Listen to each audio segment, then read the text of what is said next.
It was still early in the morning. The sun had just begun to rise, and the compound was quiet. Outside the big house with a tall, beautiful gate, a man in a wheelchair sat alone. His shirt was clean but old. His trousers were folded neatly, and his legs were thin and lifeless. In his hands he held a small walking cane, though he could not stand. His face looked calm, but his eyes held a quiet kind of strength. He lifted his hand and knocked gently on the gate. Tap, tap, tap. Inside, the gateman James heard the sound. He was sweeping the front yard. At first he ignored it. He thought it was nothing. But the knocking came again, soft but steady. Slowly he walked to the gate. "Who be this one knocking this early morning?" James muttered. He opened the small view-hole and looked out. His eyes widened when he saw the man in a wheelchair sitting. "Outside the gate, you'd a fine person?" James asked, his voice rough. The man raised his head slowly and spoke with calmness.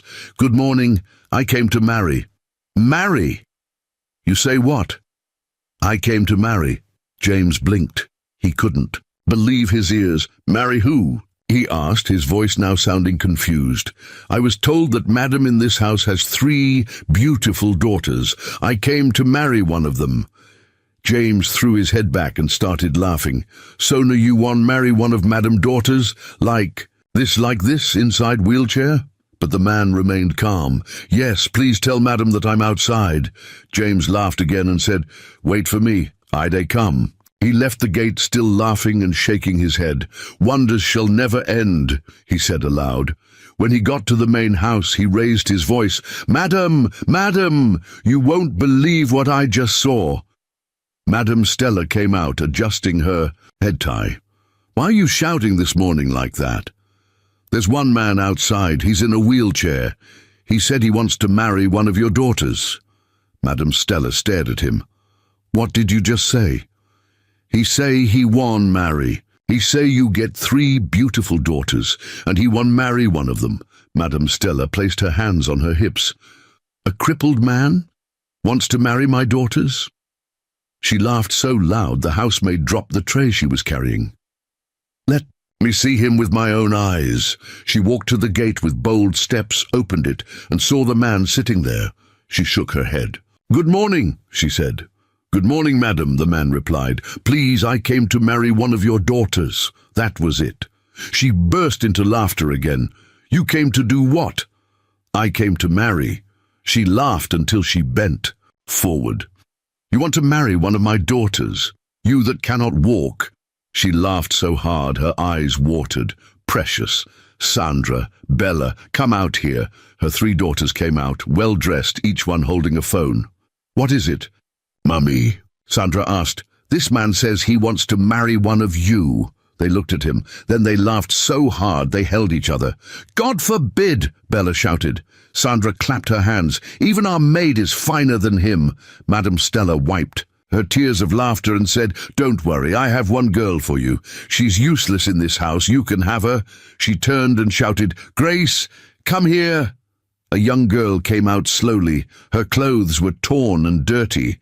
She was barefoot. Her face looked tired, and her eyes were full of sadness. "This is Grace," Madam Stella said. "She's not my real daughter. She's my husband's child from another woman. She's your wife now."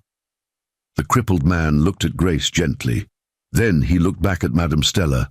"No, I cannot marry her without paying bride price.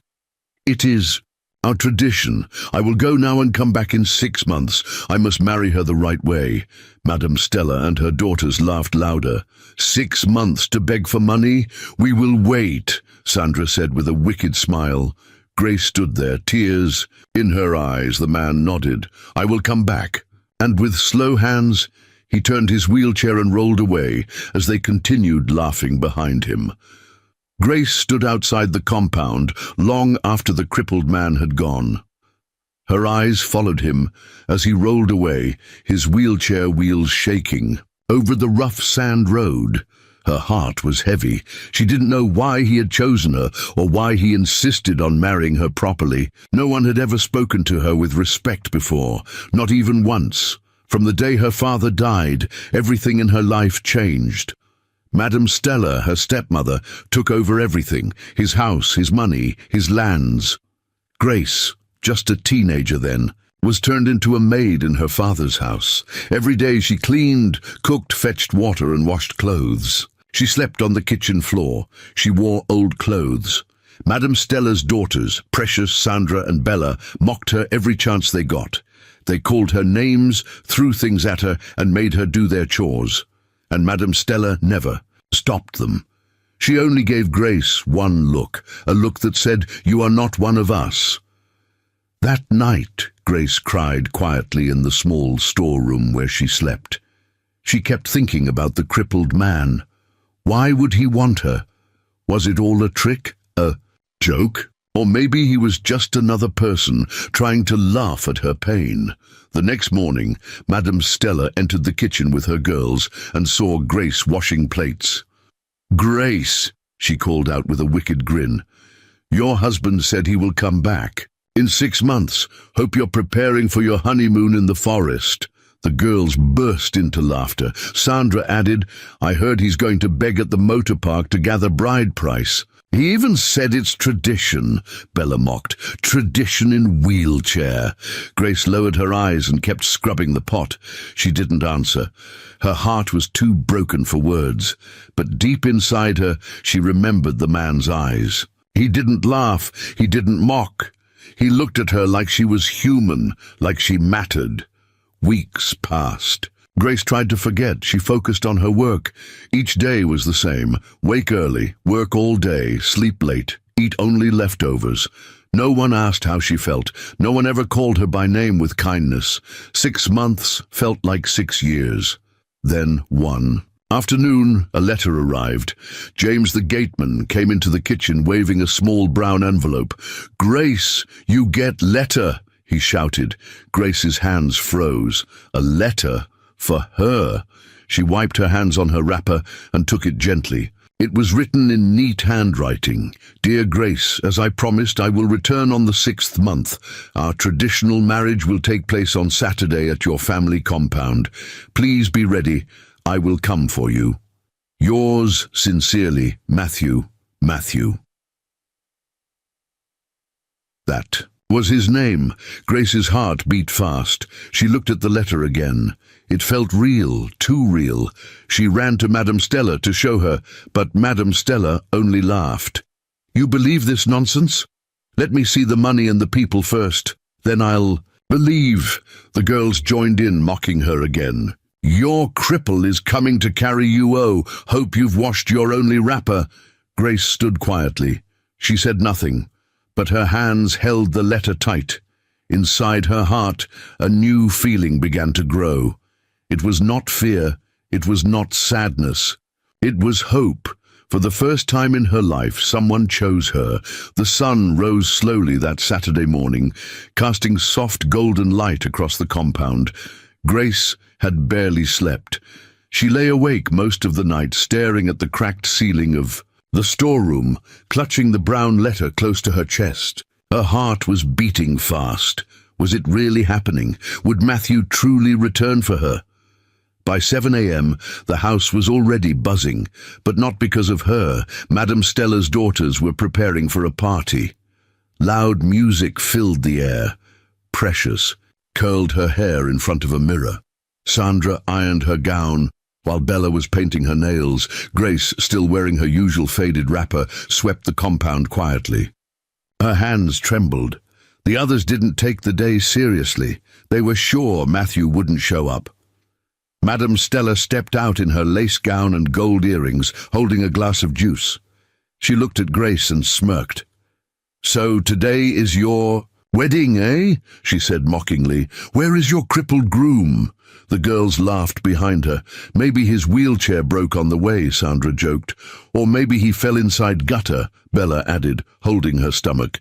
Grace said nothing. She kept sweeping, her eyes full of silent tears. Suddenly a loud sound came from the gate. "Vroom!" Everyone froze. Another loud engine followed. Then another. James the gateman ran from his post. "Madam! Madam! Big cars, they enter, oh!" Stella frowned. "What do you mean?" Before he could answer, the sound of tires crushing gravel filled the air. One after the other, 3 black luxury cars drove into the compound. They were long, shiny, and very expensive.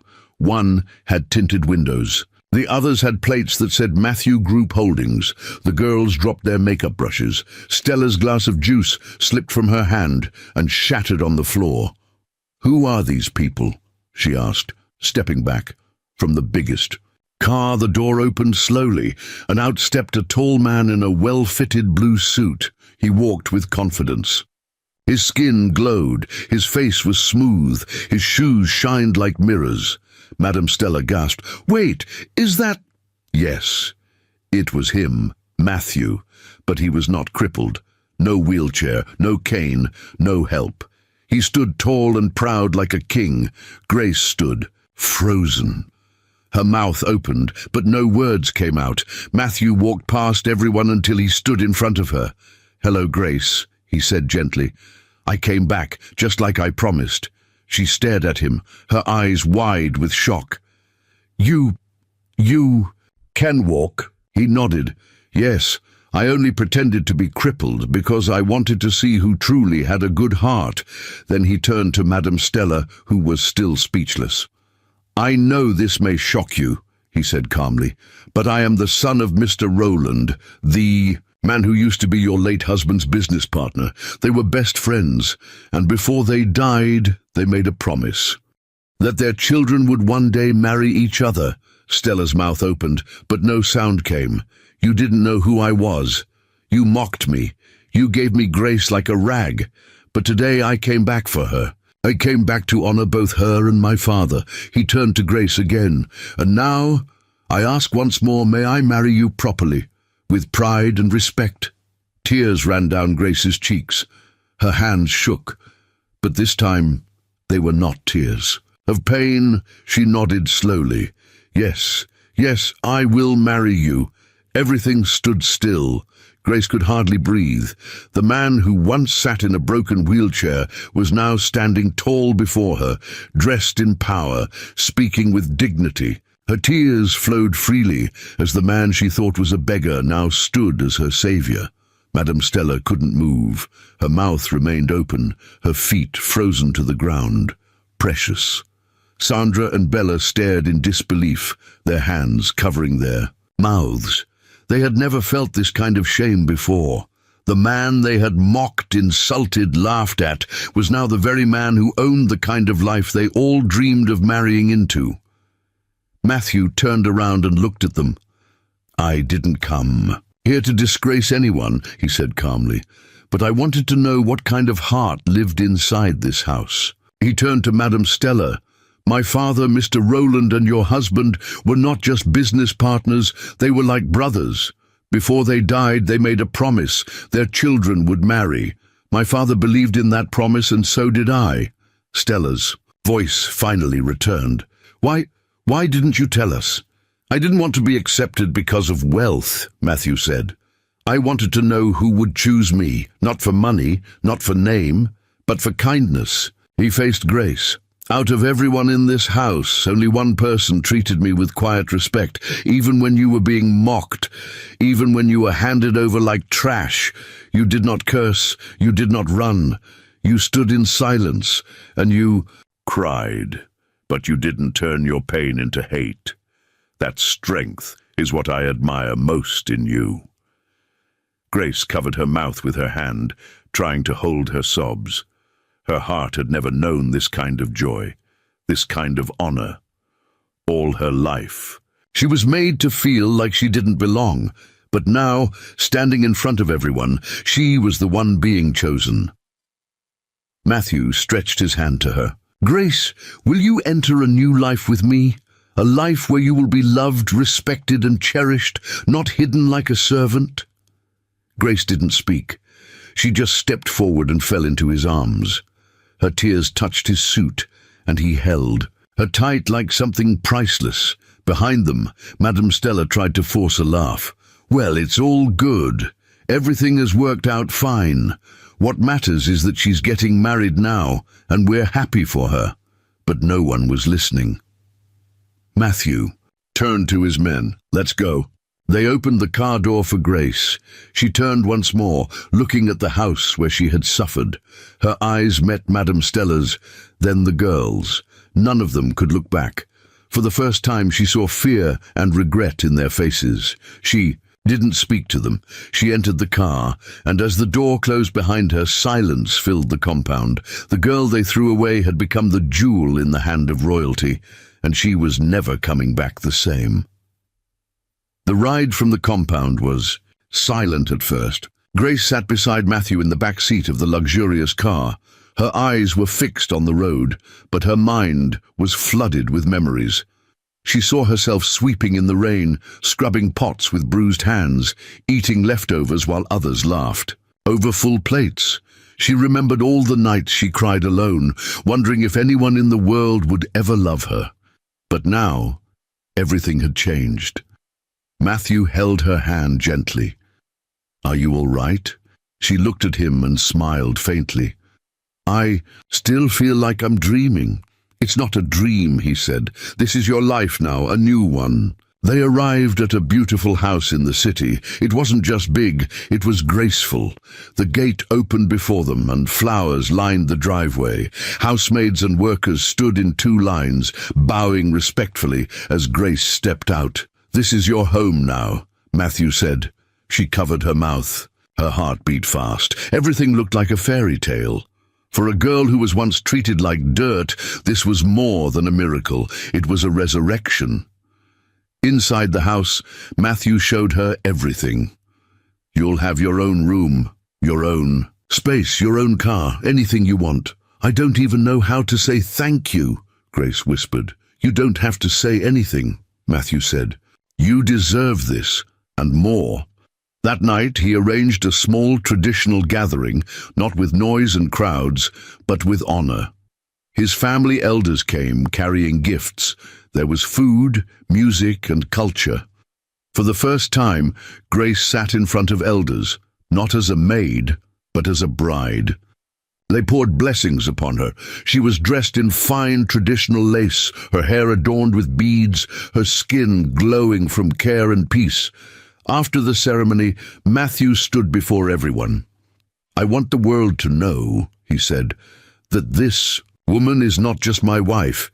She is my destiny. I went in search of someone with a beautiful soul. I found her." Grace bowed her head, tears falling quietly. One of the elders, an old woman with kind eyes, touched Grace's chin. "My daughter," she said softly, "suffering builds queens. You are one now. Wear your crown." The room clapped. Grace smiled through her tears. Later that night she sat by the window staring at the moon. Matthew walked in and placed a soft shawl on her shoulder. "Are you happy?" he asked. "I am," she said, "but a small part of me still feels pain." "That's because you're human," Matthew said. "But don't carry that pain forever. Let your joy become louder than your sorrow." Grace nodded slowly.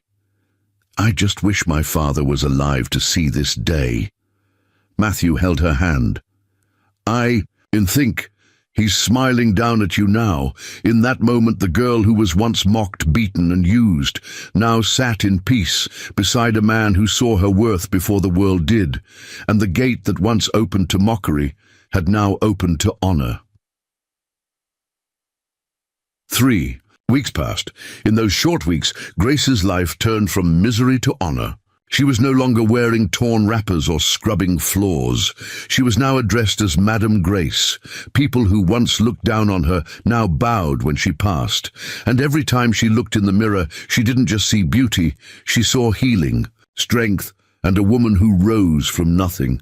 But far away in that compound where she once suffered, silence had replaced laughter. Madame Stella sat on the same veranda where she mocked Grace. This time, her legs were shaking. Precious, Sandra, and Bella no longer had smiles on their faces. They sat quietly, phones in their hands, scrolling through pictures on social media. There she was, Grace, smiling beside Matthew in a grand hall, wearing royal clothes, standing before politicians, celebrities, and powerful business people. Stella slapped her chest. So this girl, this Grace we gave away like rag, is now a billionaire's wife, Sandra whispered. Mummy, we made a terrible mistake. No, Bella shouted. You made the mistake. You're the one that told us to laugh at him. Me? Stella turned to her, angry. You all mocked him, all of you. They began to argue, blame flying from one to another. But the truth was clear. They had thrown away a treasure because it looked dirty, and now the whole world was watching their shame. The next morning, a black SUV stopped at their gate. Everyone rushed out, thinking maybe Matthew had sent gifts. But it wasn't for them. The driver handed James an envelope. It was an invitation. It read, "The housewarming ceremony of Mr. and Mrs. Matthew Rowland." And the launch of Grace Care Foundation for Abused Girls venue, Grace Mansion, Lagos State. They stared at the name of the mansion, Grace Mansion. The girl they pushed away had built something with her name, something they could never enter. On the day of the event, Madame Stella dressed up and forced her daughters into native attire. "We'll just go and show face," she said. "Maybe she'll forgive." But when they arrived, they were stopped at the gate. "Sorry," the guard said, "only those with valid RSVP passes are allowed in." "I'm her stepmother," Stella shouted. "I raised her." The guard looked at her from head to toe and said, "She left strict instructions. You're not welcome." Sandra burst into tears. Bella walked back to the car. Precious stood frozen in shame. Inside the mansion, Grace stood beside Matthew, greeting guests with a gentle smile. Her face glowed. Her dress flowed behind her like royalty.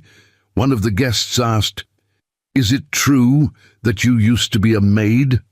Grace smiled. "Yes, but pain doesn't last forever." Later that night, she stood at the balcony and looked out into the city lights. Matthew came and wrapped his arms around her. "Your past doesn't define you," he whispered. She nodded. "I know, because now I've written a new story." Weeks passed after the launch of the Grace Care Foundation.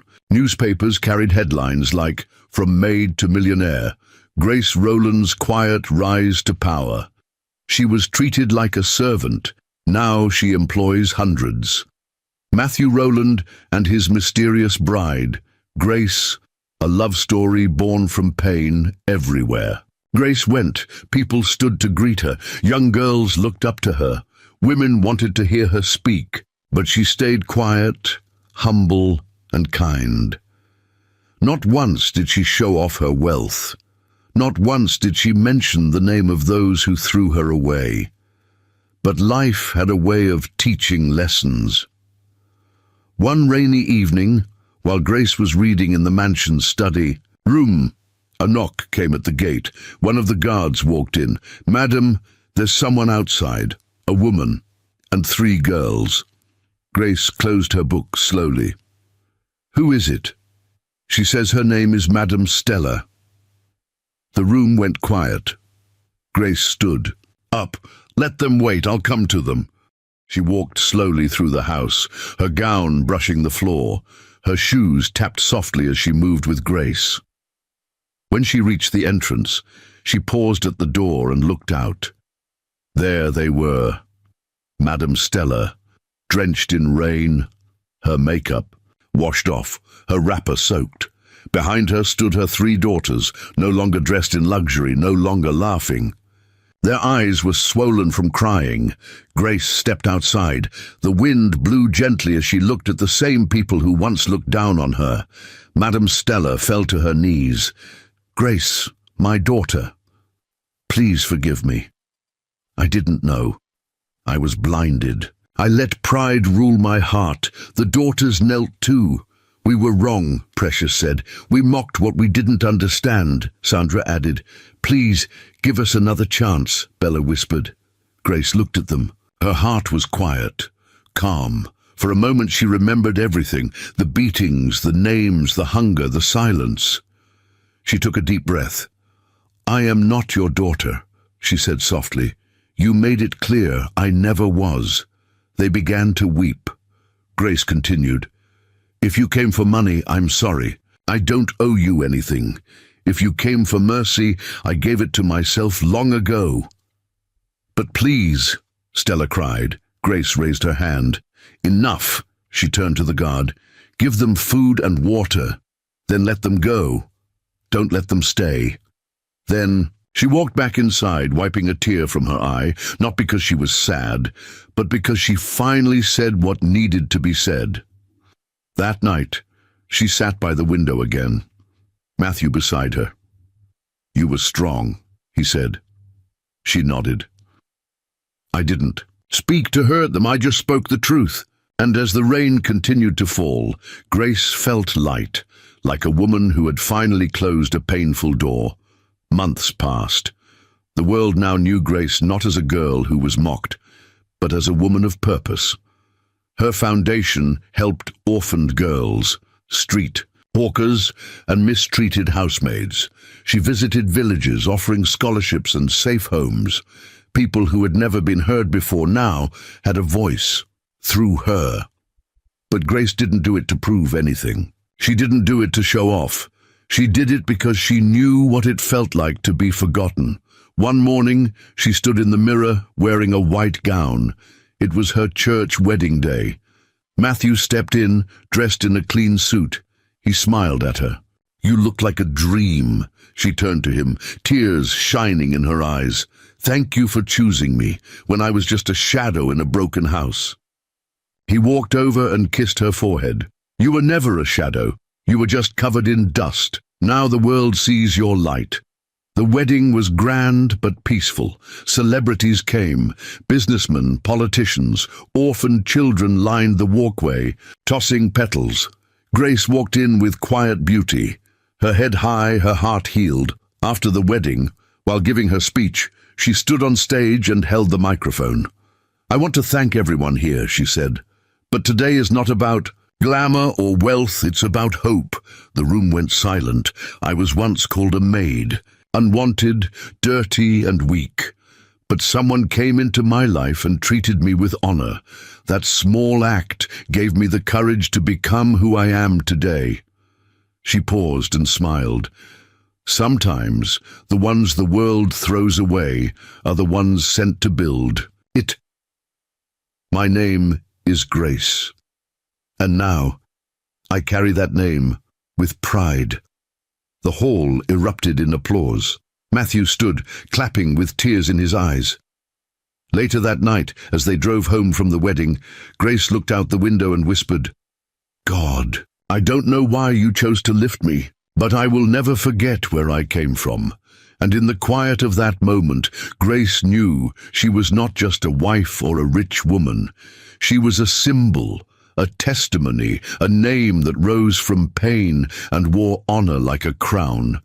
Her name was Grace, and the world would never forget it.